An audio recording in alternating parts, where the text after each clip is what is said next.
At ano naman ang magagawa mo, Aber? Nangyari na yan. Tapos na kami sa'yo. Isipin mo na lang, parehas lang din yan ang pakikipag-sex mo sa mga babae. Nirape niyo ako. Walang maayos nun. Anong gusto mong gawin? Magsasampa ka ng kaso sa amin? Anong tingin mo, may magiging kakampi ka? Hindi ka papanigan ng batas o ninuman. Tandaan mo, lalaki ka, Stefano. Walang lalaki na nagkakaso ng rape. Dahil baka magmukha ka lang katatawanan sa kanila. Wala kang karapatang magreklamo. Tanggapin mo na lang ang nangyari sa'yo at atupagin mo na lang ang mga project na ibibigay namin kapalit ng ginawa namin. Rape ka dyan? Wala kang batas na kakampi. Lalaki ka. Hindi sila naniniwala na nare-rape ang mga tulad mo. Sa panahon kung saan may mga kalalakihan din na nangangarap na makita sa harapan ng kamera at maging isa sa mga hinahangaan ng bayan, hindi nawawala ang mga tao sa likod ng kanilang kasikatan. Katulad na lamang ni Joel, isang talent manager na humahawak lamang ng mga kalalakihan kung saan karamihan sa mga inaalagaan niya ay nagiging sikat. Ngunit madidiskubre ng baguhang modelo na si Stefano ang tunay na dahilan sa likod ng kasikatan ng iba. Mararanasan niya mismong maabuso at walang maging kakampi dahil sa pangit na tingin ng karamihan sa mga lalaking nakakaranas ng karahasan. Tanging itim na kapangyarihan lamang ang nag-iisang paraan na nakikita niya upang makabawi. Ito nga ba ang makakatulong sa kanya o siya lamang ang magbibigay lalo ng pasakit sa kanyang buhay? Ang kwentong ito ay naglalaman ng ilang mga sensitibong paksa o eksena na hindi angkop sa mga batang makikinig. Mariing inirerekomenda ang gabay ng magulang. Ito yung tinatawag na showroom. Minsan, dyan pinapapunta yung mga talents na hawak ni Mamang Joel. Hindi yan masyadong nagagamit ngayon. Para saan naman yan? Bakit mukhang nasa loob naman ng aquarium?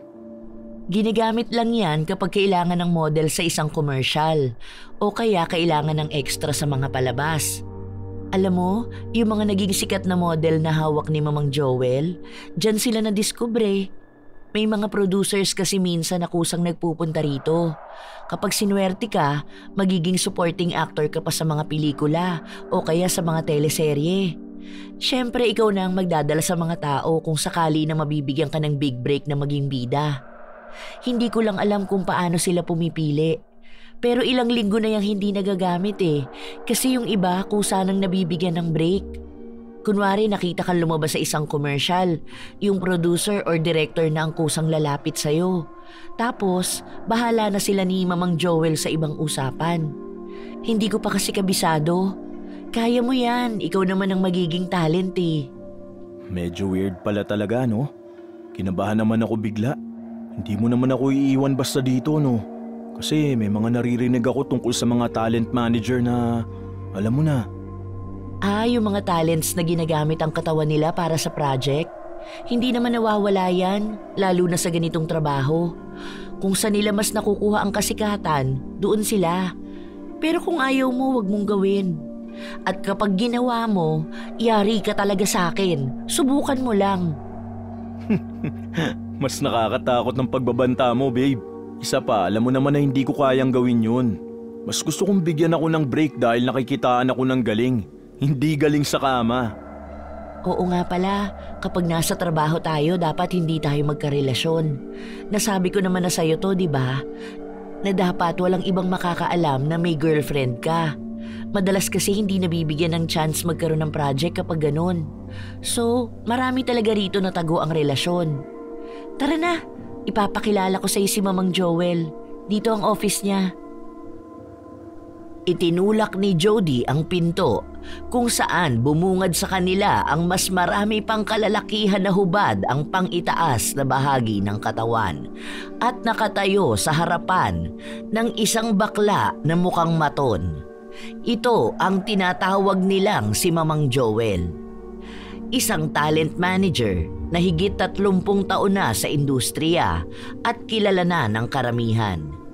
Kapag binanggit ng mga talents na siya ang manager nila, hindi na nagtataka ang iba kung bakit nagkakaroon sila ng magandang karera. Dahil hamak namang magaling mag-alaga ng tao niya si Joel. Ay, sorry. Hindi ko po alam na may mga talents pala rito. Sige, doon na muna kayo sa labas. Mamaya meron 2 producer na darating para yung sa isang sexy films ha. Baka isa na sa inyo makakuha ng main lead role. Galingan nyo mamaya ha. Huwag niyong sayangin ang oras ko sa pagtuturo sa inyo. Ayoko mapahiya doon sa producer dahil kailangan na nilang matapos ang pelikula. O sige, go na. Labas na kayo. Umalis ang mga kalalakihan na mukhang sanay na sa kanilang ginagawa. Lumapit naman ang 2 sa kinaroroonan ni Joel. Mamang, ito pala si Stefano, yung sinasabi ko na gustong mag-apply na model sana or kung magiging talent niyo siya. Sumasali na siya sa pageant noon sa lugar namin. Kababayan ko yan eh. Pogi yan, sa personal kahit pa sa kamera. Hindi kaagad nagsalita si Joel. Tiningnan niya muna mula ulo hanggang paa ang binata at tila ba sinusuri ang buong pagkatao nito. Tumatango pa siya na para bang may nakikita siyang potensyal kay Stefano. Ay, gwapo siya ha. Maganda rin ang katawan. Malakas ang dating at mukhang pangmati ni Idol. Bagay ito sa mga action films. Tapos ang daming sexy scene. Ganyan ang mga malalakas ngayon. Bago ka lang ba sa ganito? Nasabihan mo na ba to, Jody, ng mga ginagawa rito? Opo, nasabi ko na sa kanya na meron din namang acting workshop dito na ikaw ang magtuturo. Naipaliwanag ko na sa kanya lahat. Pero kung siguro may hindi ako nasabi, pwede naman siyang magtanong. O malalaman niya rin naman ang ibang rules dito eh. Hindi ko rin naman kasi alam ang ibang patakaran kapag sa acting workshop na. Mabuti naman at nasabi mo na. Ayos lang ba sa'yo yung mga nalaman mo? Kasi magpapahanda na ako ng kontrata mo para naman makapagsimula na rin na sanayin ka. Opo, okay lang po. Medyo kabado lang kasi ako kasi first time ko sa acting na yan eh. Pero gusto ko po talagang maging model at artista. Matagal ko na po yung pangarap. Ay, gusto ko yung attitude mo. Ayos yan, may pangarap. Nakikita ko rin na magiging sikat ka balang araw. Basta tatagan mo lang ang loob mo. Yun kasing huling nagpunta rito, biglang umalis at nagbanta pa nakakasuhan daw ako ng harassment. Hinamon ko nga eh. Tapos ayun, umatras, wala naman palang pera. Saka akala niya yata kung sino siya para patulan ako. Dahil kung gusto ko ng lalaki, madali lang ako makakakuha nun. Nasabi nga po yan sa akin ni Jody kagabi. Professional naman po ako kasi sanay na ako sa mga pageant eh. Good. Ako na ang bahala rito, Jody. Asikasuhin mo na muna yung mga talents doon. Tapos ipatawag mo si Dina at may ipapaayos ako sa kanya. Oh, kaya mo na yan ha. Mamaya na lang magtatrabaho muna ako. Ngiti lamang ang binitawan ng binata sa kanyang nobya bago ito lumabas ng opisina. Hindi mawari kung bakit may kakaibang nararamdaman si Stefano kay Joel. Mukha naman siyang mabait, ngunit may madilim na enerhiya na nagmumula sa kanya. Pinatayo ang binata sa isang tila maliit na entablado kung saan pinahubad sa kanya ang pang-itaas niyang damit. Bumungad ang maganda niyang katawan. Palagi ka bang nag-gym? Opo, madalas po ako sa gym. Huwag ka nang maging masyadong magalang sa akin ha. Parang gawin mo lang natural para maging maayos lang lahat ng trabaho natin. Napaatras ng kaunti ang binata matapos na hawakan ni Joel ang kanyang katawan. Para bang natatakam ito sa kanya. Ngunit hindi lang ipinahahalata dahil bago pa lang siya. May mga sinabi sa kanya si Joel na dapat niyang gawin. Alam na yon lahat ni Stefano dahil nasabi na sa kanya ni Jody. Sa paglipas ng mga araw, nagiging maayos ang lahat para sa binata. Nakakuha siya ng una niyang proyekto para sa pagmomodelo niya ng isang sabon na panlalaki. Teka lang. Dapat mas natural. Paano natin maipapakita na maganda talaga ang sabon? Ipakita mo ng mas mataas sa gets mo. Yun bang malapit na sa singit? Hindi po ba magiging malaswating nan? Bakit ka ba nakikialam sa trabaho ko? Makeup artist ka lang dito. Hindi ikaw ang nagbibigay ng project sa kanila. Yan nga ang hiling eh. Dapat nga nakahubad pa yan para maipakita ang likurang bahagi. Sige na, ulitin nyo yan. Ayoko masira sa producer na to. Sa kanya pa naman galing lahat ng projects ngayon. Wala nang nagawa pa ang binata kundi sundin ang utos sa kanya. Mangilang beses pang inulit ang eksena at dahil tanging pambabang saplot lang ang suot niya, nakakaramdam siya ng kaunting hiya. Dahil hindi makuha ang huling eksena, lumapit na si Joel sa kanya para ituro. Ayan, ilapit mo lang ng konti rito para naman parang nakakaakit. Ang ganda ng katawan mo at ang pogi mo. Huwag mong sayangin yan. Hindi yan tinatago. Dapat mas lalo yung ipinagyayabang. Teka lang, yung kamay nyo kanina pa sumasagi sa akin. Ang arte mo naman. Nasagi lang naman, hindi naman sinasadya. Sa susunod niyan, ipapakita mo rin naman yan sa akin. Malaswa ang mga salitang sinabi ni Joel kahit ang tingin niya ay may iba ng ibig sabihin. Sa katunayan, ilang beses na yung napapansin ni Stefano, ngunit isinasawalang bahala niya lang. Kahit na parabang may iba nang ang ibig ipahiwatig sa kanya ang talent manager niya. Nang matapos ang araw na yon, naiwan si Stefano sa loob ng banyo kung saan nagbibihis siya. Habang nakatapis ng tuwalya ang ibabang bahagi ng kanyang katawan, bigla na lang may humawi ng kurtina. Ay, may tao rito! Nakalagay naman na dyan sa labas at nakasarado. Ang sungit mo naman. Tinitingnan ko lang kung tapos ka na eh. Hindi pa ako tapos. Nagbibihis pa lang ako. Pauwi ka na ba? Gusto mo ba na kumain muna tayo sa labas? Tambay lang muna. Magpahangin, ganon. Gusto ko na magpahinga. Saka, mas gusto ko kasi sa bahay lang. Sa bahay mo na lang kaya tayo tumambay? O kaya sa kondo na lang? Mas malambot ang kama doon, mas enjoy. Hindi ako nakakatulog sa bahay ng iba eh. Pasensya na. Hindi man direktang sinabi ni Joel ang nais niyang mangyari, hindi naman manhid ang binata para hindi mahalata ang mga pasaring na yon. Mangilang beses pa siyang tila gustong ayain ni Joel na magkaroon ng masayang gabi kasama siya. Ngunit ayaw ni Stefano. Habang magkasama sila ng nobya sa loob ng bahay, hindi na napigilan pa ng binata na maglabas ng hinaing ukol sa mga ginagawa ni Joel. Wala ka na bang ibang kilala na talent manager, babe? Bakit? Hindi ba okay ka na kay Mamang Joel? May bago kang project ngayon, di ba? Nakuha kang extra sa isang sexy film? Para kasing may kakaiba sa kanya eh. Nitong mga nakaraang araw napapansin ko na nangihipo na siya eh. Sinasadya niya na kasing hawakan eh. Naalala mo nung nasa loob kami ng sasakyan? Ayaw niya akong palabasin. Ipinasok niya pa ang kamay niya sa pants ko. Mabuti na lang kung matok yung Dina. Kaya nakalabas kami. Kung hindi, baka kung ano nang nagawa niya sa akin at baka nabugbog ko siya. Sabihin mo na lang sa kanya na hindi ka kamo sanay sa ganong gawain. Sabihin ko na lang na ayaw ko sa bakla. Lalo na kung kasing manyakis niya. Ayaw mo pa rin bang sabihin na live-in partner na tayo? Baka sakaling tumigil na siya. Babe, ayan ang wag na wag mong gagawin. Mawawalan ka ng career. Di ba pangarap mo maging artista?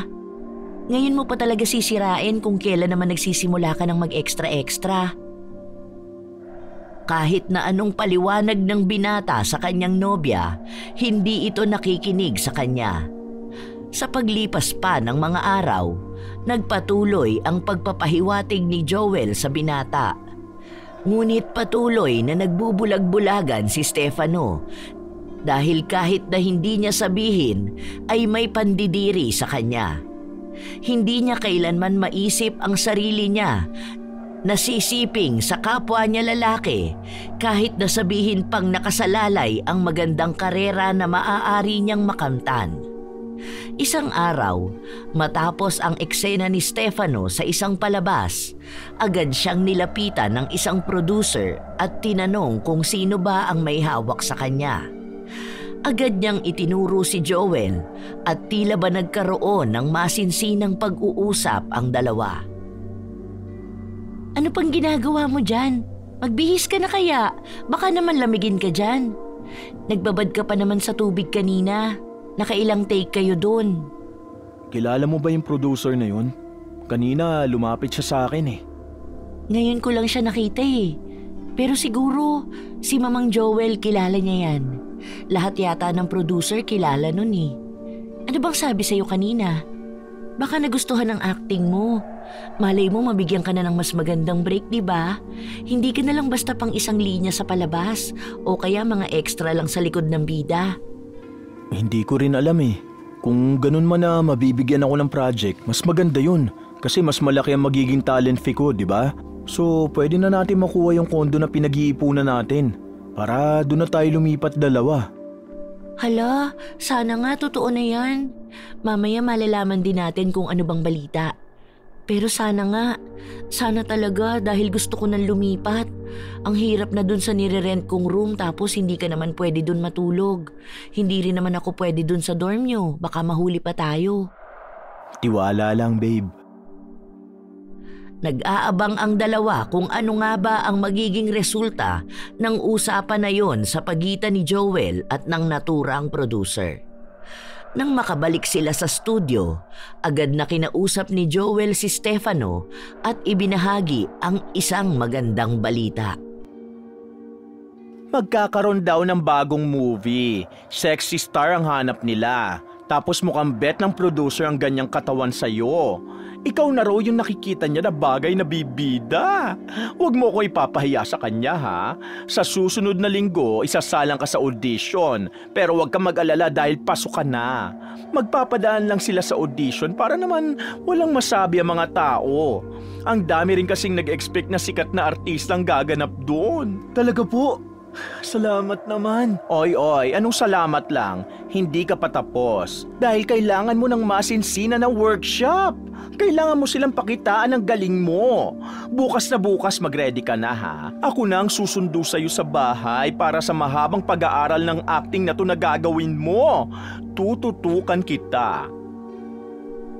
Sa tono ng pananalita ni Joel, may nais siyang ipahiwatig. Ngunit hindi yon ang inintindi ng binata. Ayaw niyang mahaluan ng pangit at negatibong enerhiya ang magandang balita na natanggap niya. Sinabi niya kaagad sa nobya ang balita na yon at tuwang-tuwa sa kanya si Jody. Kinabukasan, naghanda na ang binata para sa sinasabi ni Joel. Sinundo nga siya nito ngunit agad siyang nagtaka sa mga sumunod na nangyari. Saan tayo pupunta? Hindi naman dito ang daan sa studio ah. Sa iba tayo mag-a-acting workshop. Hindi pwede dito sa studio dahil gagamitin yun mamaya para sa commercial. Sa hotel talaga? Bakit dito pa? Bakit pa ang dami mong tanong? Kailangan mong makita mismo kung paano gagawin ang eksena. Magiging sexy star ka. Maghuhubad ka sa harapan ng kamera kaya huwag ka maarte ha? Baka ayaw mong matuloy ang project na to. Tandaan mo, sa industriya na meron ka, dapat halangang sikmura mo sa mga ganitong gawain. Halangang sikmura para saan? Kaya ko naman maging sexy star. Kahit na magpakita ng katawan sa camera o magkaroon ng intimate scene sa bida. Bakit parang may pinapahiwatig ka sa akin? Alam ko na yan. Gusto mo makaisa sa akin oh. Kung ganon hindi na, ibigay mo na lang sa ibang project na yan. Aalis na rin ako bilang talent mo. Uy, teka nga, eksena ka rin no. Ano bang iniisip mo? Ang sinabi ko, dapat sanay ka na sa mga ganitong klase ng workshop. Bilisan mo, lumabas ka na dyan. Naghihintay na yung producer doon.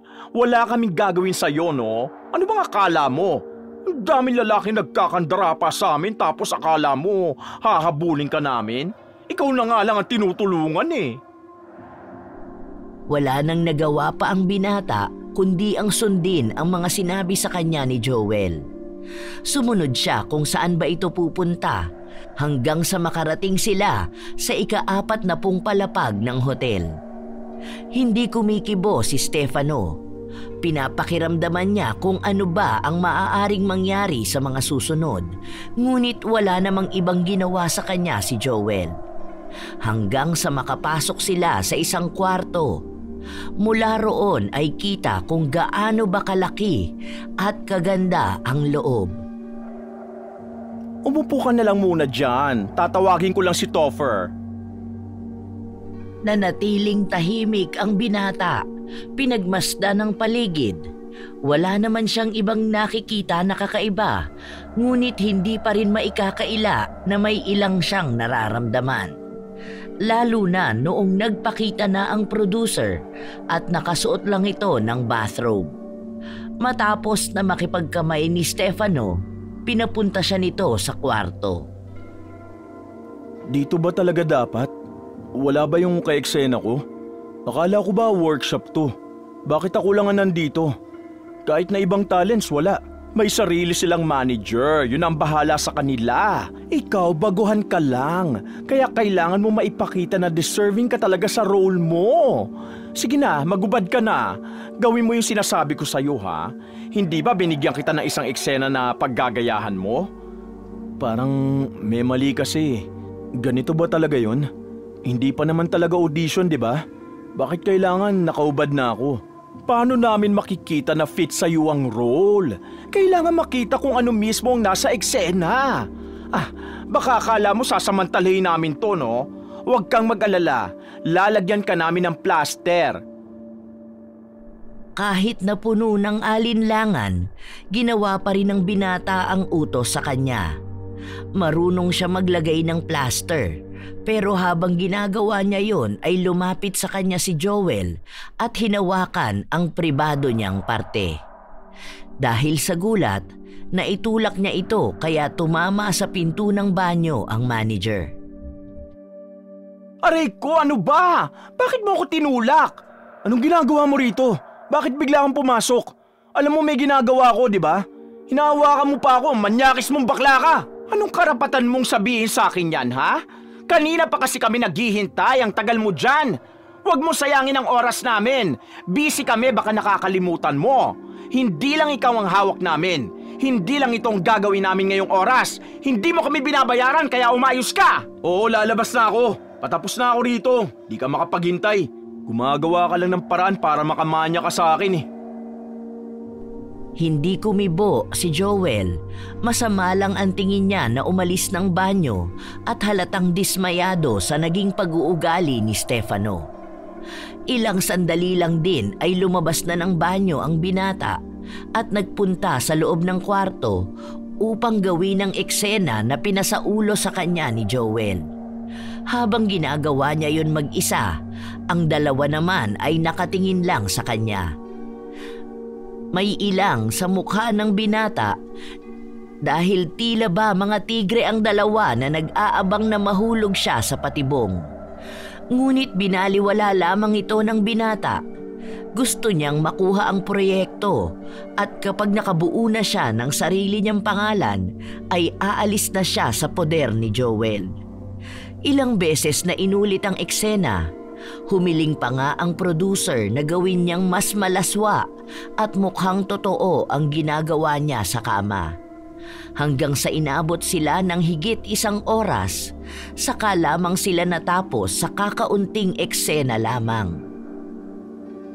Very good, very good! Ang galing talaga ng alaga ko, di ba? Ang sabi ko naman sa'yo, lahat ng mga talents na dumadaan sa akin, tinututukan ko talaga. Ang laki ng ginagastos ko sa kanilang lahat. At may acting workshop talaga. Hindi naman ako tatagal sa industriya kung hindi ko kayang magbigay ng quality na talents, di ba? Maraming papuri na natanggap ang binata mula sa producer. Tuwang-tuwa ito sa kanya at sinabi na malaki ang potensyal na kapag natapos na ang pelikula, mas makikilala pa siya. Nakatanggap din siya ng pangako na makakatanggap pa siya ng mas maraming proyekto basta ipakita niya lang ang lahat ng kakayahan niya. Maraming salamat po. Magandang balita yan. Gusto ko po talagang mas makilala pa sa showbiz. Sinabi ko na sa'yo, di ba? Maganda magiging career mo. Isa ka na sa mga lalong aalagaan ko. Next time, magkakaroon ka na ng mga masikat at sexy na love team. Hayaan mo, malapit na yon. Parating ka na doon. Bumaba ang tingin ni Stefano sa kanyang katawan matapos na dumampi sa kanyang dibdib ang kamay ni Joel. Agad niya rin namang iniwas ang kanyang sarili. Alam na ng kanyang manager ang ginagawa niya, kaya hindi na ito muli pang lumapit sa kanya. Ilang beses naman na yung nangyari, at ilan na ring kalalakihan na kasama niya ang hinahawakan ni Joel, ngunit tanging siya lamang ang tumatanggi at nagiging matapang. Gusto kasing patunayan ni Stefano na kaya niya rin maging sikat nang hindi pinapagamit ang katawan. Nang makapagbihis na siya, nagtanong siya kay Joel kung pwede na siyang maunang umuwi. Nais na kasi niyang ibalita sa nobya ang magandang balita. Ano ka ba? Mamaya ka na nga umalis. Dito na muna tayo. May mga pinag-uusapan pa nga kami ni Topher tungkol sa mga susunod mong project.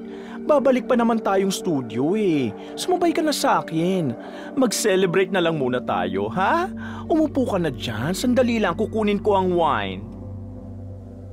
Nais pa sanang tumanggi ng binata, ngunit sumabat si Topher at siya na ang nakiusap. Ayaw naman ni Stefano na mapahiya siya, kaya pumayag na siya saglit at sinabi na hindi siya iinom ng marami. Ayaw niya raw kasing magpakalasing dahil may photoshoot pa siya kinabukasan para sa isang endorsement. Pumayag naman si Topher at sinabi na saglit lang naman sila dahil may meeting pa itong pupuntahan. Dinig naman ang masayang boses ni Joel habang naglalakad siya pabalik sa dalawa. Bit-bit ang isang tray na naglalaman ng 3 baso na may alak.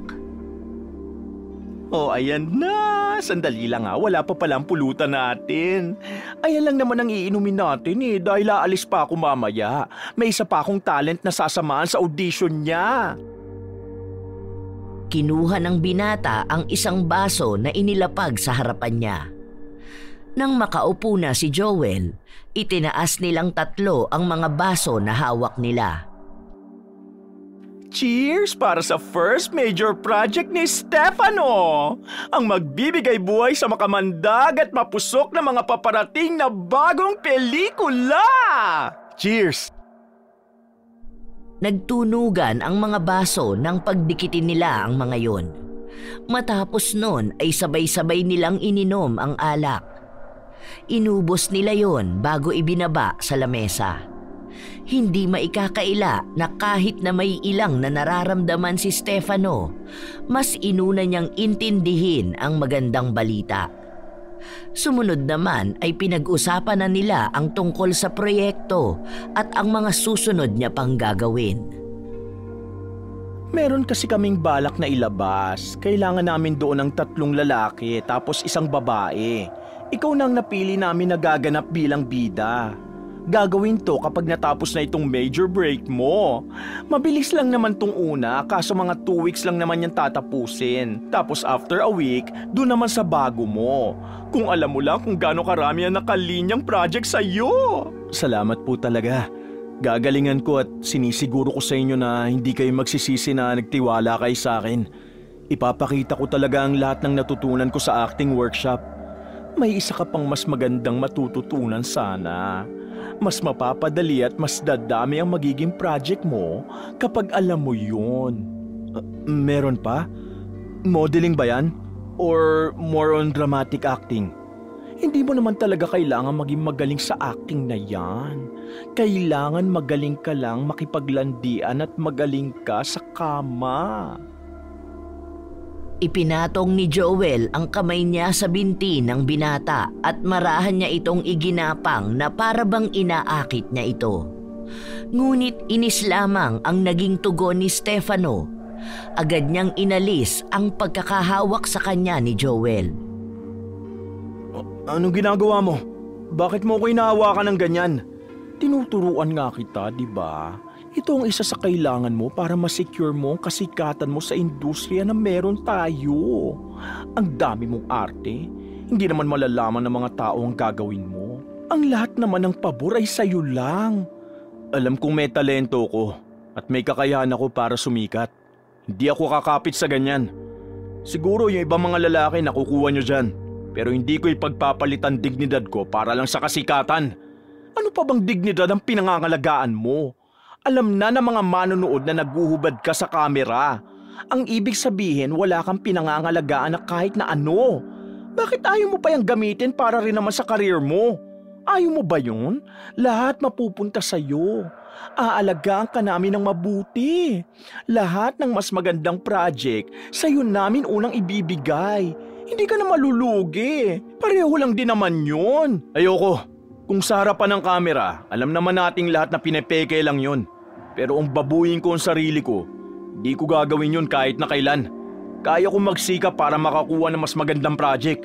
Hindi para kumapit sa mga baklang katulad nyo. Hindi maikakaila ang galit na nararamdaman ni Stefano. Pakiramdam kasi niya ay pinagkakaisahan siya ng dalawa. Agad siyang tumayo para sana lumabas na, ngunit nang sandaling gawin niya ito, tila ba umikot ang mundo niya.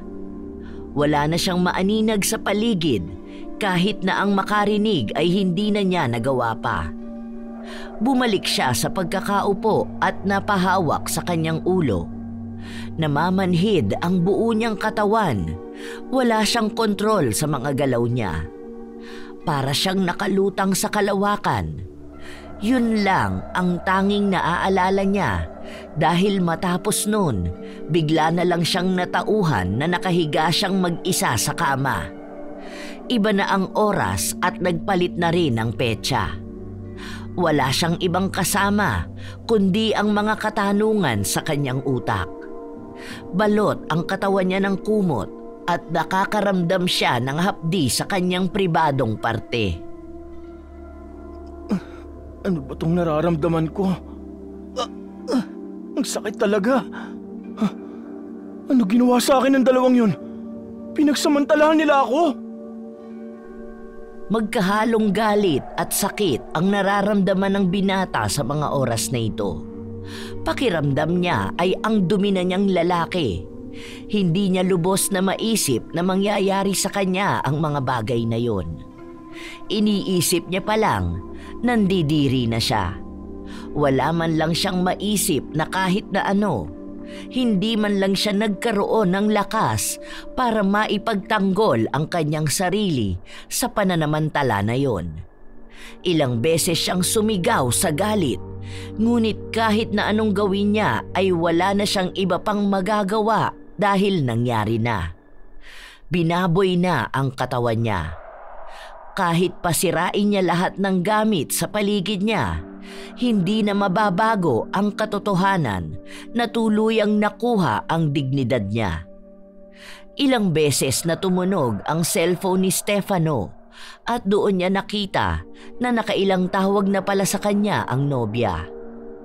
Mag-isa siyang umuwi. Hindi niya nais na makita pang muli ang mukha ni Joel dahil pakiramdam niya ay mapapatay niya ito. Agad na dumiretso ang binata sa bahay ng kanyang nobya. Oh, ano nangyari sa'yo, babe? Bakit ganyan ang mukha mo? Ayos ka lang ba? May masakit ba sa'yo? Pinag-alala mo ko, kahapon pa ako tawag ng tawag sa'yo. Paano ang sabi sa akin ni Mamang Joel na una ka na raw umuwi tapos hindi ka man lang nag-chat sa akin.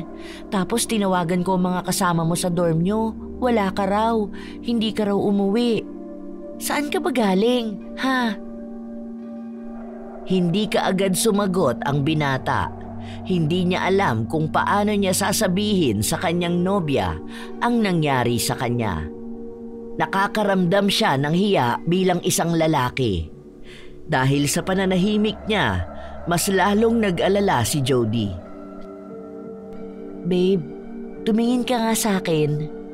Ano ba talagang nangyari sa'yo, ha? Walang hiyayang si Joel at yung isa pang baklang producer na yun. Bakit?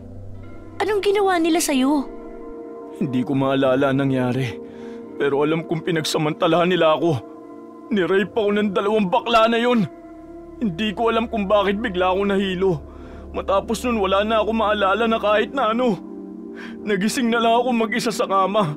Walang suot na kahit na ano. Ang bababoy nila! Hindi na napigilan ng binata na ilabas ang kanyang galit. Pinigilan naman siya ni Jody at niyakap. Pilit na pinapakalma ng dalaga ang nobyo dahil nakakaramdam siya na kaya nitong makasakit. May katagalan din ang pagsigaw ni Stefano. Paulit-ulit niyang minumura ang pangalan ng dalawa at isinusumpa ang mga ito sa ginawa nila. Hindi ako papayag na ganito ang gawin nila sa akin. Gagantihan ko sila. Sinisiguro kong mapapatay ko ang 2 yun. Babe, please kumalma ka muna. Alam ko ang nangyayari sa'yo. Pero please lang, huwag kang gumawa ng bagay na mas ikakapahamak mo palalo. Mag-isip ka ng maayos. Mag-isip? Tingin mo ba kailangan ko pa tong pag-isipan? Sinamantala ako ng 2 yun. Alam ko. Ang ibig kong sabihin, daanin natin sa legal na paraan. Kung papatayin mo sila, mas lalo lang lalala ang mangyayari sa'yo. Makapangyarihan sila. Hindi mo alam kung sino ang mga tao na may hawak sa kanila. Please lang, babe. Hindi mo ko kalaban dito. Magkakampi tayo. Pero kailangan nating pag-isipan maigi ito. Pilit pinakalma ng dalaga si Stefano dahil baka nga mapatay niya si Joel. Nang kahit na paano ay naging maayos na ang binata, nagpasama siya kay Jody para bumalik sa studio, kung saan naabutan nila si Joel na may bagong lalaki na kinakausap. Nang makita na palapit si Stefano, pinaalis niya ang bagong lalaki. Oh, bakit ka pumasok ngayon? Hindi ka ba pagod? Baka nakapagpahinga ka ng maayos. Anong ginawa niyo sa akin, mga hayop kayo? Ay, gusto mo ba talaga na maging detalye pa ako sa kwento ko? Sure ka ba? Gusto mo ba sa part ko muna o dun sa 2 na kaming gumagawa nun sa'yo? Walang hiya ka! Mapapatay talaga kitang bakla ka! Nagtangka ang binata na atakihin si Joel, ngunit agad na napasigaw ito dahilan upang pigilan sila ng iba pang mga kalalakihan na nasa paligid nila. Agad din naman siyang hinila ng nobya. Ano ba? Hindi ba sinabi mo na magiging maayos ang pakikipag-usap mo? Please, wag dito. Magiging maayos ang pakikipag-usap? Tingin mo ba magiging kalmado pa ako kung makakaharap ko ang rapist na yan? Tapos wala man lang akong pagsisisi na makita sa kanya? Proud pa siya sa kahalayan na ginawa niya? Hoy, anong rapist? Hindi ako rapist. Bayad lang yun sa mga effort na ginawa ko para magkaroon ka ng project. Alam mo, napaka-arte mo masyado, Stefano. Akala mo naman virgin ka kung umasta? Para naman to sa'yo eh.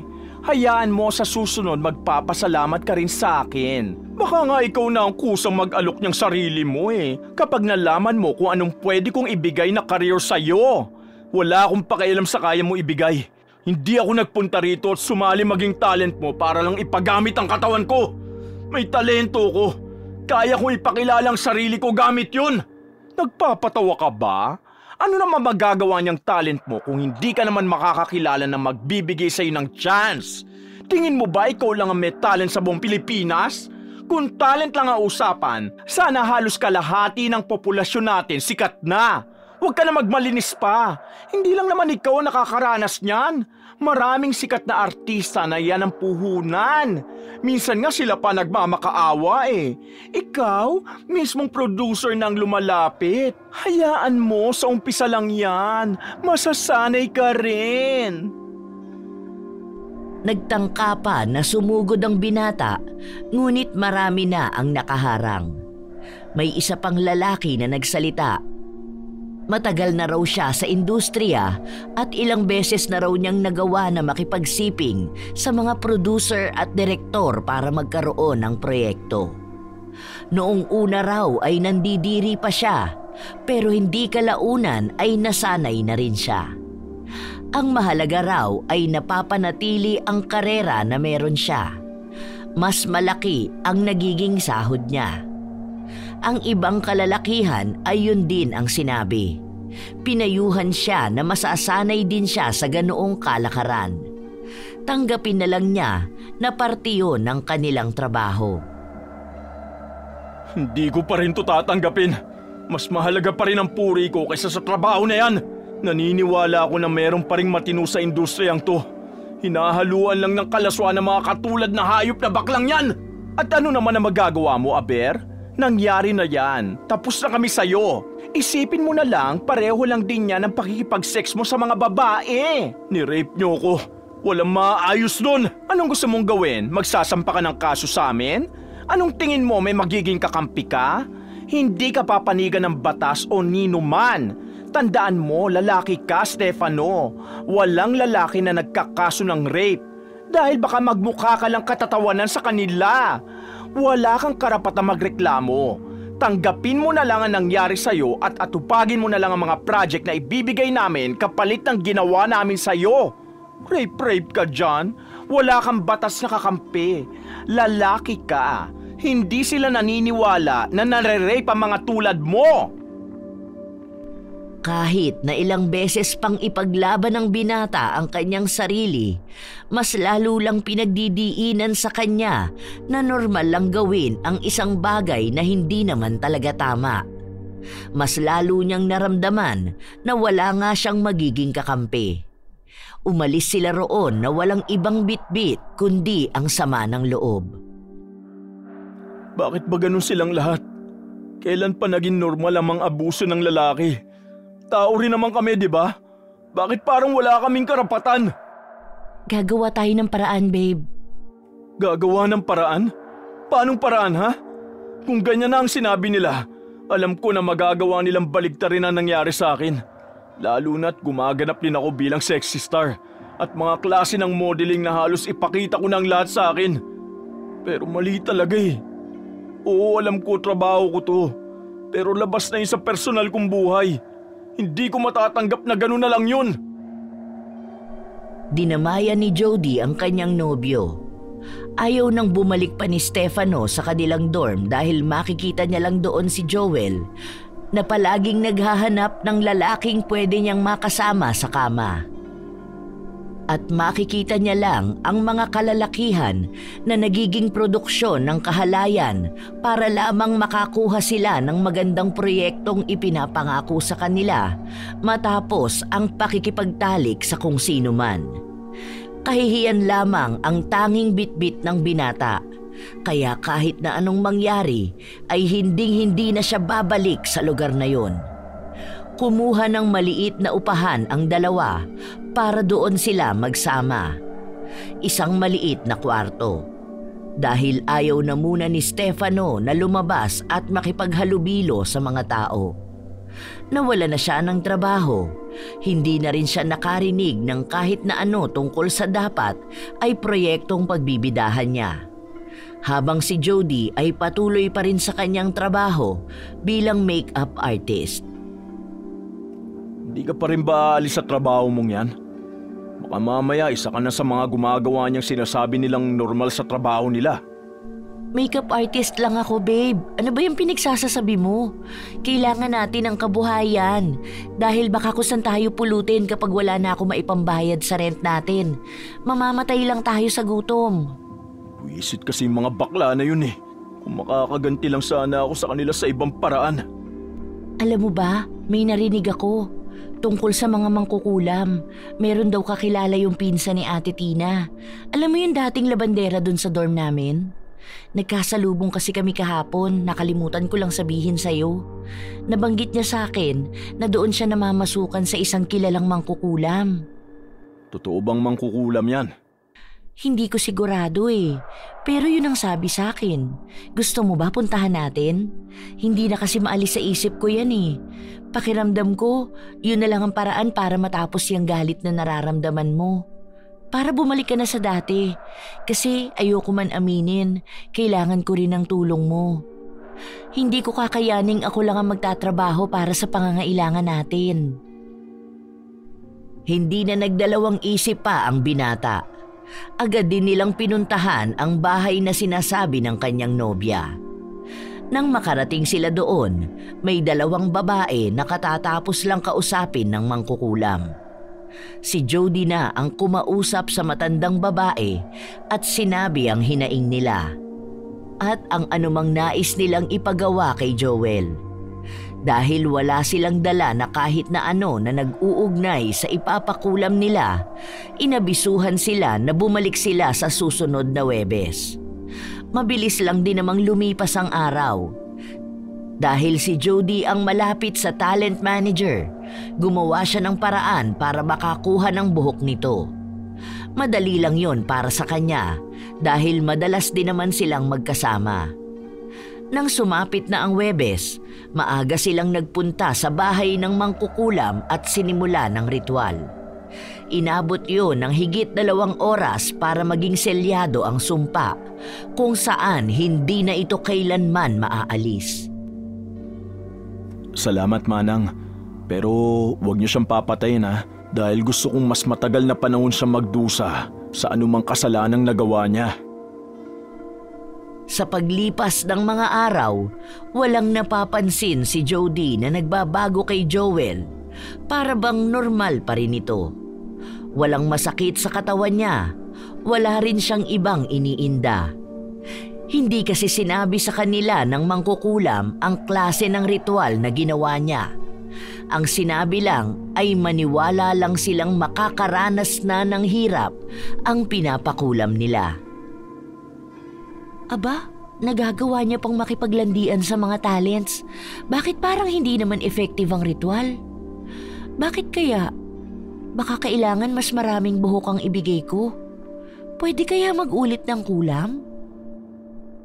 Ilang sandali pa ay lumapit sa kanya ang isang talent. Ito yung lalaki na bagong dating noong galit na sumugod si Stefano. Nagtatanong ang lalaki kung ano ang nangyari sa nobyo ni Jody. Pinipilit niya maging maayos at kalimutan ang nangyari. Umamin ang lalaki na muntikan na rin siyang halayin ni Joel kagabi. Pero mabuti na lang, may biglaan silang naging bisita sa hotel kaya nakaalis kaagad siya.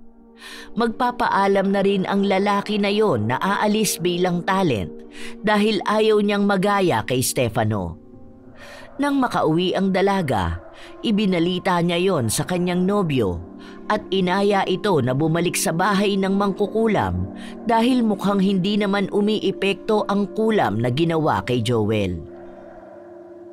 Hindi ba sinabi ng mangkukulam na maghintay pa tayo? Dahil hindi naman basta ganun kabilis na magpapakita ang klase ng ritual na ginawa niya. Baka ngayon pa lang yun magsisimula. Ngayon pa lang mararamdaman ng hayop na yun. Gustong gusto ko talaga siyang makitang nagdurusa. Pero hindi ko pa kayang umarap sa kanya. Naalala ko pa rin yung ginawa niya sa akin . Tapos ko sa hayop na yun, isusunod ko yung isa niya pang kasamang nanamantala sa akin. Hindi ko na kasi nakikita yung producer na yun, kaya hindi ako nakakuha ng buhok sa kanya. Hinayaan na lamang ni Jody na lumipas ang mga araw, kung saan kahit na paano ay may napapansin siyang pagbabago kay Joel. Isang araw, habang nasa trabaho sila, tanghali na nakarating sa studio ang manager at halatang masakit ang ulo nito. Utusan mo nga si Dina na ipagtimpla ko ng kape. Bilisan niya at masakit ang ulo ko. Huwag kayong paloko-loko sa akin ngayon . Baka lahat kayo makatikim ng inis ko. Ano ba kasing nangyari sa'yo? Bakit parang hindi ka nakatulog ng maayos? Hindi ko alam. Hindi ko makuha ang tulog ko. Palagi na lang akong binabangungot. Nung nakaraan pa to . Pero ngayon mas malala na hindi na talaga ako pinapatulog ng mga buwisit na halimaw sa panaginip ko. Nakakainis! Bangungot? Binabangungot ka? Baka naman kasi anong oras ka na rin natutulog. Bakit ba ang dami mong tanong sa akin? Huwag mo nga akong kausapin. Mainit ang ulo ko dahil wala akong tulog. Gusto kong magpahinga. Ipapaayos ko na lang din kay Dina ang higaan mo para dyan ka matulog mamaya. Patago ang ngisi na nasa labi ng dalaga. Pakiramdam niya, yun na ang epekto ng kulam kay Joel. Buong araw na hindi nakapagtrabaho ng maayos si Joel dahil walang maayos na takbo ang utak niya. Pakiramdam niya, lahat ng bagay ay magulo, maingay at nakakabwisit. Kahit na mahinahon siyang kausapin ng mga kasama niya, palagi siyang pasigaw. Ano ba naman itong nangyayari sa akin? Gusto kong makatulog pero bakit nagigising ako na nagigising? Pwede bang pakihinaan na lang ang music sa labas? Tapos wag na muna kayo magsalitang lahat? May photoshoot sa labas. Tapos andyan kanina yung direktor, hinahanap ka.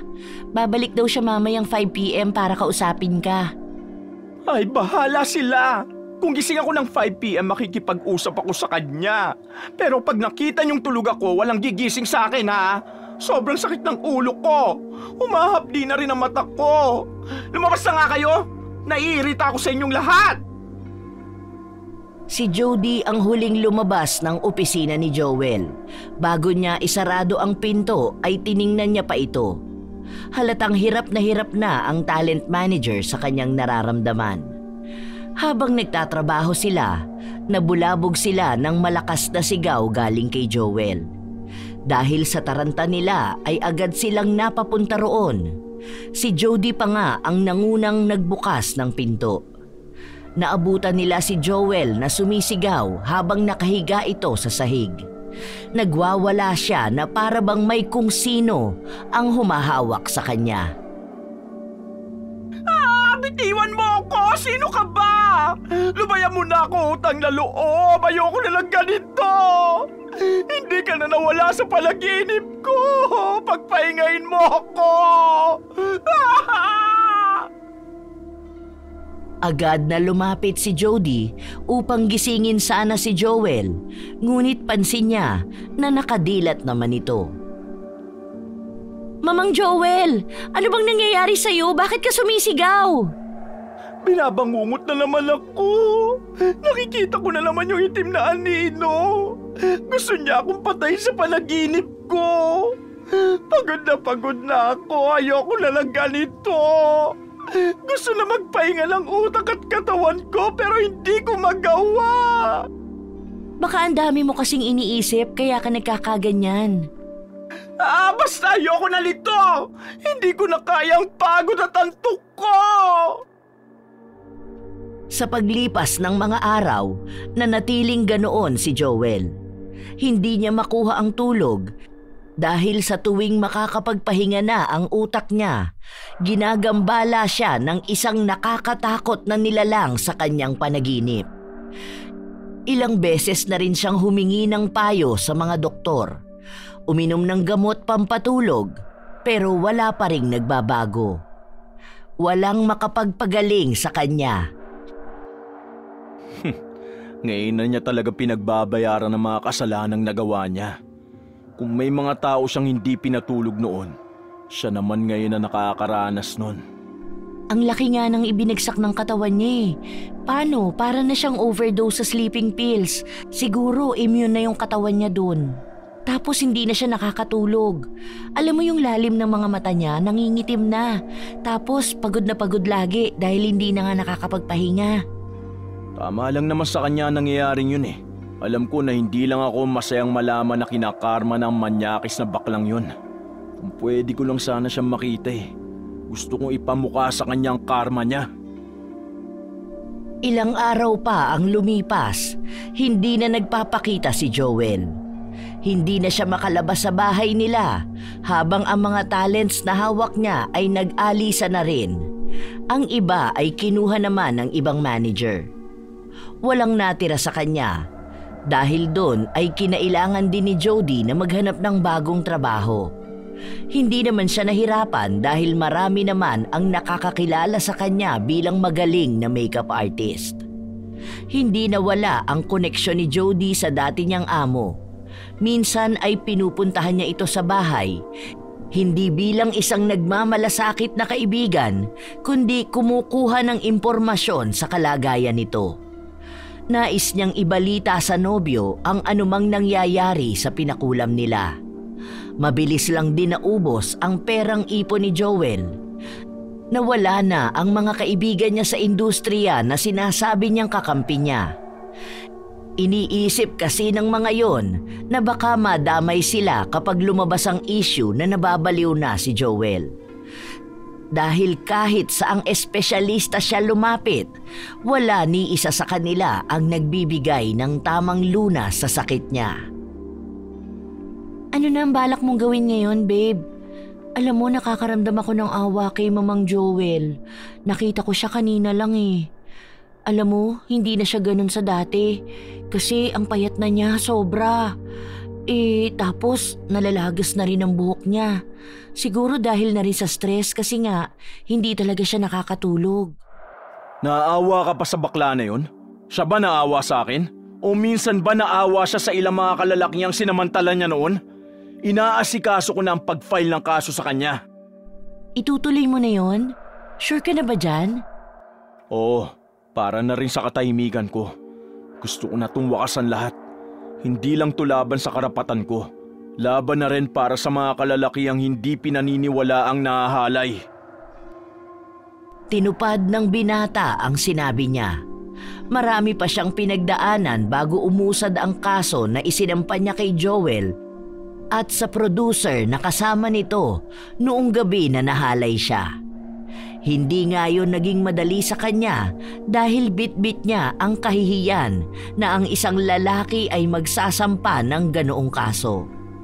Habang nagpapatuloy ang kaso, may mga kumampi kay Stefano kung saan naglabas din sila ng kani-kanilang karanasan sa kamay ni Joel.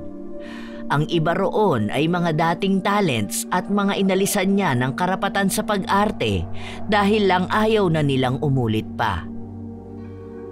Grabe, hindi ako makapaniwala. Alam mo ba yung isang nagsampa ng kaso? 15 anyos daw siya nung pinagsamantalahan siya ni Joel.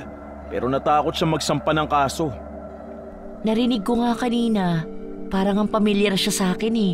Hindi ko alam kung model ba siya o lumalabas na rin sa mga indie films. Hindi ba malaki rin ang tulong na to para mailabas sa mga itinatagong baho niyang si Joel? Hindi pa tapos ang laban. Sisiguruhin ko na dalawa sila ng producer ang mananagot. Mamaya lang makikita ko na rin ang hayop na Joel na yon. Gusto kong makita ng harapan ang pagdurusa niya. Matapos yung sabihin ng binata, doon naman dumating ang sasakyan ni Joel. Lumapit ito sa kanila sakay ng wheelchair.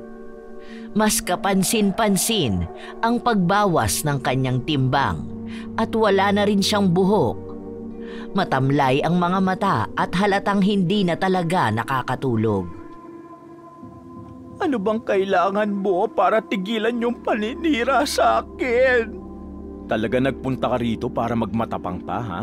Ni hindi ka nga magpakumbaba kahit ganyan na ang nangyayari sa'yo. Kailangan mo ba ng pera? Masyadong malaki na ang pinsalang dinadala mo sa buhay ko. Dinadamay mo pa pati ang mga kasosyo ko. Magkano bang kailangan kong ibayad sa inyo at nang manahimik na kayo? Hindi lahat ng tao nababayaran. Kaya pasensyaan na lang tayo dahil kailangan yung pagbayaran ng mga kahiyupan nyo. Hindi lang to para sa akin. Dahil may mga kalalakian na ring lumalaban at nagbibigay patunay ng mga kababuyan na ginawa nyo sa kanila. Mga wala kayong utang na loob. Bakit kung umasta kayong lahat akala nyo hindi kayo nakinabang sa akin? Nabigyan ko kayo ng magandang projects. Nakilala sa industriya tapos ganito lang ay gaganti nyo sa akin? Talentong nagiging labanan sa ganito, Joel. Tandaan mo, nasa industriya tayo na kailangan ipakilala ang sarili mo bilang isang taong ibinabahagi ang talento sa lahat. Hindi lang basta ang katawan. Maawa ka naman sa mga taong nabibiktima mo. Hindi porket lalaki ang hinahalay mo, wala nang karapatan para ipaglaban ang sarili nila. Kaya ka nagkakaganyan eh. Alam mo na karma na yung hindi nagpapatulog sa'yo. Binabagabag ka gabi-gabi ng mga kasalanan mo sa mga kalalakihan. Hindi pa to tapos. dahil kaya ko pang ilaban ang sarili ko. Gagaling din ako sa sakit na nangyayari sa akin at lahat kayo iisa-isahin ko. Babalikan ko kayo mga lintik kayo!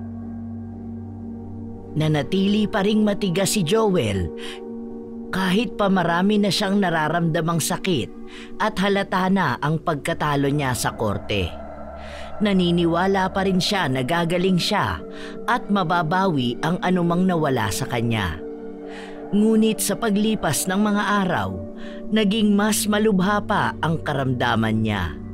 Sinubukan na rin niyang lumapit sa albularyo at doon niya nalaman na kinulam siya. Nabalitaan kaagad yon ni Jody dahil narinig niya ang usap-usapan ng ibang mga artista ukol dito. Tingin mo ba, babe, gagaling pa si Mamang Joel?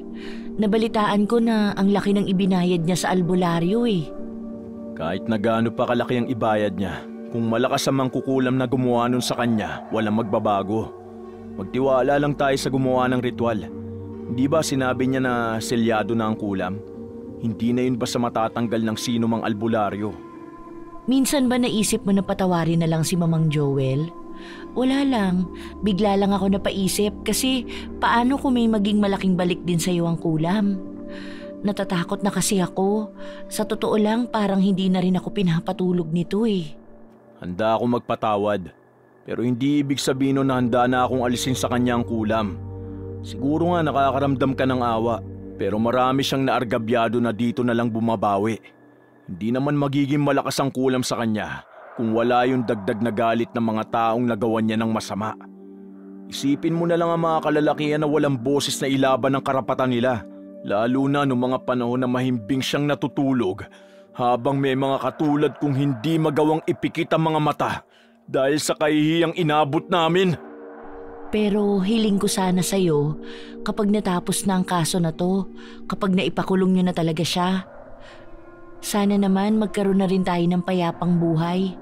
Sana matalikuran na kung ano man yung naging bangungot ng buhay mo. Kapag natapos na tong kaso, kapag naipakulong ko na silang dalawa, babawi ako sa atin. Pangako yan, babe. Nagpatuloy ang mga araw. Kahit na ilang albularyo na ang kausapin ni Joel, ni isa sa kanila ay hindi siya napagaling. Masyadong malakas ang mangkukulam na gumawa sa kanya ng sumpa at sinabihan na siyang kahit na anong gawin niya, bit-bit na talaga niya ang kulam na yon.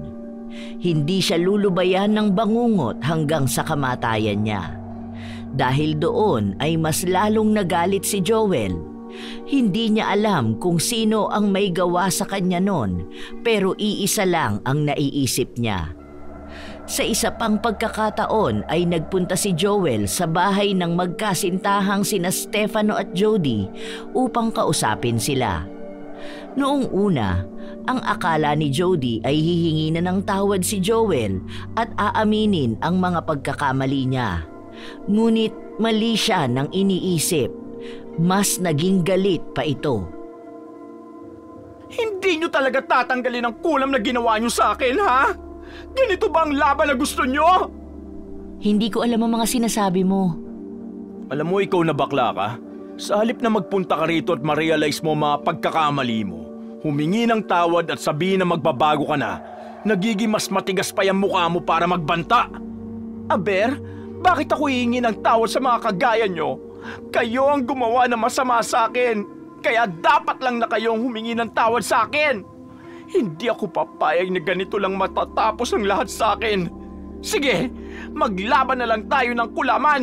Humanda kayo! Bakit ba kami ang sinisisi mo sa nangyayari sa'yo? Ilang tao ba ang nagawan mo na masama? Paano kung hindi naman yan kulam? Dinadalaw ka lang talaga ng kasalanan mo. Hindi ka pinapatulog ng konsensya mo dahil halang yung kaluluwa mo. Hindi ko kasalanan ng mga nangyari sa inyo. At doon sa mga lalaki na nambibintang sa akin. Pwede ba? Trabaho nyo yan eh. Nagpapakita kayo ng katawan sa harapan ng kamera. Kaya wala kayong dapat na ireklamo. Pinili nyo yan. Hindi namin kayo pinilit na magpakabasto sa sarili nyo. Magkaiba ang piniling karera sa trabaho at ang pinilit na halayin ng pribado. Trabaho to, alam namin. Pero hindi ibig sabihin nun Wala na rin kaming respeto na makukuha.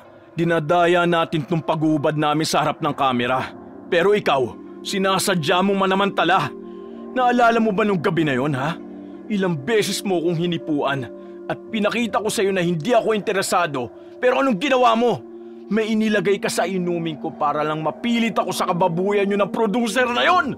Paulit-ulit na lang tayo, Stefano. Wala namang nawala sa'yo, di ba? Hindi lang naman ikaw ang gagawa niyan kung sakali man. Bakit ba iisipin mo ang dignidad mo kung makakakuha ka naman na mas maraming fans? Hindi na ako makikipagtalo sa'yo. Ito na ang huling beses kang pupunta sa bahay na to. Dahil ang susunod nating pagkikita, nasa presinto ka na. Rehas naman ang himasin mo, Joel! Matapos yung sabihin ng binata, ay pinagtabuyan niya na palabas ng bahay si Joel. Wala na siyang panahon sa pakikipagtalo dahil alam niyang malapit naman na nilang maipanalo ang laban. Ilang araw pa ang lumipas, nabalitaan na lang nila na mas lalong lumalala ang kalagayan ni Joel dahil may ipinakulam siya, pero sa halip na doon tumama ang sumpa, bumalik yon sa kanya. Nagpatuloy ang kaso.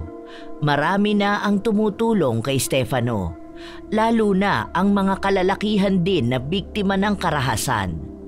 Hanggang sa dumating na sa puntong nakulong na si Joel, habang si Topher na producer ay pinaghahanap ng pulisya. O hindi ba ang sabi ko naman sa'yo, matatapos din tong lahat. Ang susunod nating pagkikita, rehas na ang hihimasin mo gabi-gabi. Pinagkaisahan niyo kong lahat! Katulad kung paano mo rin kami pinagkaisahan. Siguro, ang mas magandang gawin mo na lang ay pagsisihan mo ang mga nagawa mo, kaysa isisi sa iba mga nangyayari sa'yo ngayon. Hindi pa rin ako titigil na ilaban din ang karapatan ko! Walang pumipigil sa'yo na ilaban ang anuman tingin mong tama para sa'yo. Basta kami, tapos na naming ilaban ang para sa amin. Iba-ibang klase ng tao. Kahit na ano pa ang trabaho namin, hindi yun magiging dahilan para wala kaming respetong matanggap. Sana, yan din ang makita mong aral sa mga nangyayari sa'yo. At kung ako sa'yo, sabihin mo na kung nasan si Topher, para hindi lang ikaw ang mag-isang nagdurusa, para na rin magkaroon ka rin ng karamay dyan. Mapanukso ang ngiti na ibinahagi ng binata bago siya umalis sa harapan ni Joel. Yun na rin ang huling beses na nakita niya ang talent manager. Ilang buwan matapos nun, nabalitaan niya na nahuli na rin ang isa pa niyang sinampahan ng kaso. Nakulong din si Topher at pinagbabayaran ang mga kasalanan na nagawa nila sa ilan pang mga kalalakihan na nakaranas ng kahalayan mula sa kanila. Alam mo ba yung balita sa nangyari sa dalawa? Hindi naman natin isinama sa pagpapakulam si Topher, di ba? Pero bali-balita na pareho sila ng nararanasan. Panay nga raw ang sigaw nila dahil kahit gising sila, parang binabangungot sila. Baka yun na ang totoong karma para sa kanila. Dilat na dilat ang mga mata nilang nakikita ang mga pagkakamali nila sa buhay. Nasa realidad sila. Isang klase ng bangungot na kailanman hindi sila magigising. Basta ang mahalaga sa akin ngayon, nabawasan ang mga gaya nilang nananamantala ng tao. Pero tama pa rin sila sa isang banda na hindi man sa kanila, may ilan pa ring magpapatuloy ng ganoong gawain. Ang paggamit ng katawan nila kapalit ng kasikatan. Dahil hanggat pinipili nilang gawin yun, magmumukhang normal na gawain ng isang bagay na mali. Sinisimulan na ng dalawa na baguhin ang kanilang buhay. Ang mga nangyari sa nakaraan ay nais nilang manatili na hanggang doon na lang. Nagtrabaho pa rin si Jody bilang isang makeup artist habang naghanap na ng bagong trabaho si Stefano. Marami pa rin ang nag-aalok sa kanya para mag-artista o kaya ay bumalik sa pagiging modelo.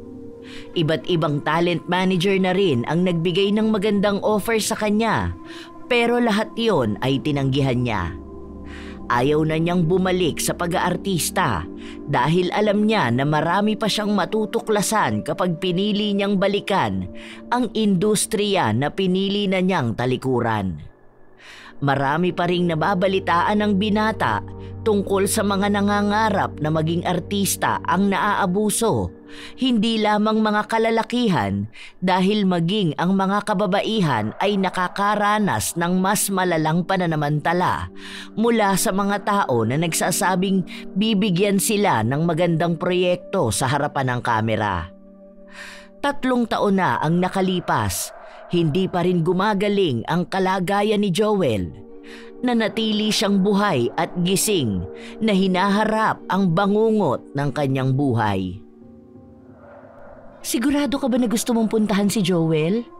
Ang akala ko ba ayaw mo na siya makita kahit na kailan? Taon naman na ang lumipas, tapos si Topher nabalitaan ko last month namatay na. Nabalitaan ko nga yan. Hindi ko rin alam kung bakit gusto kong makita si Joel. Gusto ko lang malaman kung may natutunan ba siya sa mga nangyari makalipas ang ilang taon niyang nakakulong at ilang taong paghabol sa kanya ng mga kasalanan niya. Sige, sasamahan na lang kita. Sandali lang, aayusin ko lang itong mga makeup. Hintayin mo na lang ako sa labas. Lumakad na rin palabas si Stefano, pero bago siya makalayo ay tinawag siya ng isang lalaki. Lumapit ito sa kanya at nagpasalamat.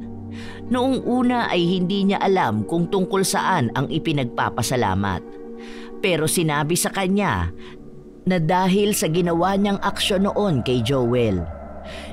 Isa rin daw kasi siya sa nabiktima noon, pero wala silang tapang na magsumbong. Dahil na rin nakakaramdam siya ng hiya na malaman ng iba na na-rape siya. Kaya malaki ang pasasalamat niya kay Stefano dahil nagawa niyang maging matapang hindi lang para sa sarili niya, kundi para na rin sa mga kalalakihan na hindi kayang ipaglaban ang sarili nila dahil lang sa kahihiyan na maaari nilang makuha. Alam ni Stefano na marami pa ang mga kalalakihan na naaabuso, ngunit pinapanatili lamang ang kanilang katahimikan. Nang matapos makipag-usap ng binata sa lalaki, umalis na rin ito at saktong dumating si Jody upang mag-aya ng magpunta sa kinalalagyang kulungan ni Joel. Nang makarating sila doon, nakita nila ang kaawa-awang kalagayan ng dating talent manager. Hindi naman bato ang kanilang mga puso, ngunit wala na silang magagawa pa. Yun na ang kapalaran ni Joel. Ano pa bang ginagawa niyo rito? Masaya ka na ba sa nakikita mo? Wala na si Topher. Hindi ko alam kung hanggang kailan ako magiging ganito. Hindi ako nagpunta rito para manumbat. Dahil makalipas ang 3 taon, nagawa ko na matanggap ang nangyari. Gusto lang kita makita. Nagpapatawa ka ba? Gusto mo lang makita ang paghihirap ko. Hayaan mo. Alam ko naman na matatapos na rin ang lintik na bangungot ng buhay kong ito. Katulad kung paano rin natapos ang bangungot na pinagdaanan namin sa kamay mo. Ayokong magalit dahil ayokong lapitan ng negatibong enerhiya. Iniisip ko lang na baka sakaling alam mo na rin ang pagkakamali mo. Pero mukhang hindi mo na yun matatanggap kahit na kailan. Wala akong naging mali! O sige, ipagdarasal ko na lang ang kaluluwa mo. Na sana isang araw, magawa mo ring humingi ng tawad sa dami ng taong nagawan mo ng masama. Hindi man namin marinig yun galing sa'yo, pero sana marinig yun ng langit para ipahatid sa amin. Aalis na rin kami. Yun lang naman ang gusto kong sabihin. Sana naman, kahit minsan tanggapin mo sa sarili mo na hindi ang sumpa ng kulam ang bangungot na bumabagabag sa'yo. Baka minsan, ikaw na mismo ang bangungot sa sarili mo. Hindi na naghintay pa na magsalita si Joel dahil umalis na ang dalawa.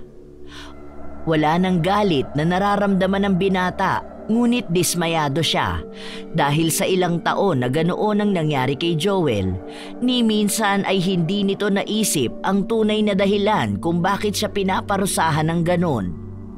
Ipinangako niya rin na yun na ang huling beses siyang pupunta roon at anuman ang magiging balita kay Joel, isa sa walang bahala na lang niya yun. Ilang taon pa ang lumipas, naging isa ring talent manager si Stefano. Binigyan niya ng pagkakataon ng mga tao na nais maging artista o pumasok sa mundo ng entertainment. Nais niyang maging purong talent at ipamalas ng mga tao ang kanilang galing. Walang pamimilit ng pagkuha ng dangal at walang pagsasaalang-alang ng katawan para lang maging sikat. Iyon ang nagbigay ng magandang pangalan kay Stefano, kahit na ilang beses na rin siyang nakatanggap ng alok sa ibang mga direktor at producer para mabigyan ng magandang proyekto ang mga tao niya. Ngunit may paninindigan siya na kahit na anong mangyari, hindi mangyayari sa kanila ang minsan niyang naranasan. Hindi man niya kayang pigilan ang ganoong klaseng kalakaran sa industriya, nais niyang sa kanya magsimula ang pagbabago. Naging kasangga na rin si Stefano ng mga kalalakihan na nakakaranas ng karahasan. Gusto niyang maging ligtas na tahanan para sa mga kalalakihan na sinasamantala. Nais niya ring ilaban na lahat ng tao, kahit anong kasarian, ay maaaring makaranas ng karahasan. Hindi dahil lalaki sila ay wala na silang karapatan na magreklamo. Nais niyang ipabatid sa karamihan na minsan kailangan din ng mga kalalakihan ng suporta at hindi sila ginagawang katatawanan dahil lang sa naiiba nilang karanasan. Ang taong nanghaharas ay may nararapat na kaparusahan. Nais niya ring ipakita na anumang estado o trabaho ng isang tao, kailanman ay hindi yun magiging basihan para mawalan sila ng respeto sa sinuman. At minsan, hindi man sa itim na kapangyarihan ng gagaling ang sumpa, ang bangungot na kinakaharap ng mga taong nagkasala ang bangungot nila sa kanilang sarili. Hindi sila magigising sa pagkakasala kung kahit padilat ang mga mata nila ay hindi nila nakikita kung saan sila nagkamali. Shout out sa ilan sa mga masusugid na tagapakinig ng mga istorya ni Lola Telang. Imelda Gagelonia, Lynn Mesa, Josephine Nagauchi, Mel Santarita, Alma Naong, Azalea 0319, Trish Salino, Gerlin Picache, Erin Santos, Isay Diaz, Amelia de la Cruz, Cheryl Surila, Dovi Ignacio at Gina Condes. Ito ang inyong Lola Telang. Hanggang sa susunod na istorya, mga apo. Maraming salamat sa inyong lahat.